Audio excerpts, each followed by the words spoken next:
শীত নামলে দেশের জলবায়ুগুলো একটু বদলে যায়। রোদটা তখন নরম, বাতাসে থাকে কাদার গন্ধ, আর দূরের চরে জলের ধারে দেখা যায় একে দাঁড়িয়ে থাকে কিছু পাখি যাদের সৌন্দর্য চট করে ধরা পড়ে না। গ্লসিয়া বিস তেমনই এক পাখি।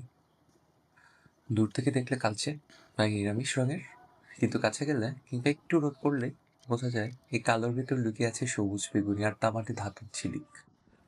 আলো বদলালেই রং বদলায়, যেন প্রকৃতি নিজে বসে বসে রং মিশিয়েছে। গ্লসিয়া বিসের দেহ চিপচিপে, পা লম্বা, ঠোঁটটা বাঁকানো, ঠিক যেন কাদার সাথে কথা বলার জন্যই তৈরি। এই ঠোঁট দিয়ে এরা জলভূমি নরম কাদা ছেটে নেয় খাবার, পোকামাকড়, শামুক, কেঁচো, জলজ প্রাণী।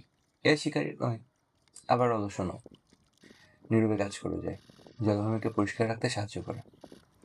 এই পাখি মূলত জলভূমি নির্ভর।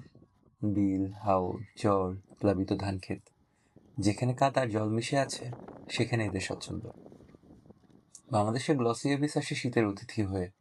উত্তরের দেশগুলো থেকে উড়ে এসে এরা এখানে কাটায় কয়েকটা মাস, ভিড় থেকে দূরে, মানুষ কম যাওয়া জায়গায়। গ্লসি এপিস খুব একটা টাকাটাকি করে না, ঝাঁকেও থাকে, আবার একে কেউ দেখা যায়।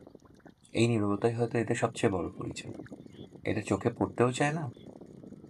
আজ জলাভূমি কমছে, বিল ভরাট হচ্ছে, কাদা শুকিয়ে যাচ্ছে, এর সাথে সাথে কমে যাচ্ছে এই নিঃশব্দ অতিথির সংখ্যাও। গ্লসি এপিস শুধু একটি পাখি না, এই জলাভূমির স্বাস্থ্যের একটা চিহ্ন। প্রকৃতির সব সৌন্দর্য একসাথে দেখে না, কিছু পাখিকে বুঝতে হলে থামতে হয়, আলো পড়তে দিতে হয় ওর গায়ে, আর একটু সময় নিয়ে দেখতে হয়। গ্লসি আইবিস ঠিক তেমন, নীরব, গভীর, আর আরো পেলে জেগে ওঠে এক জলাভূমির কবিতা।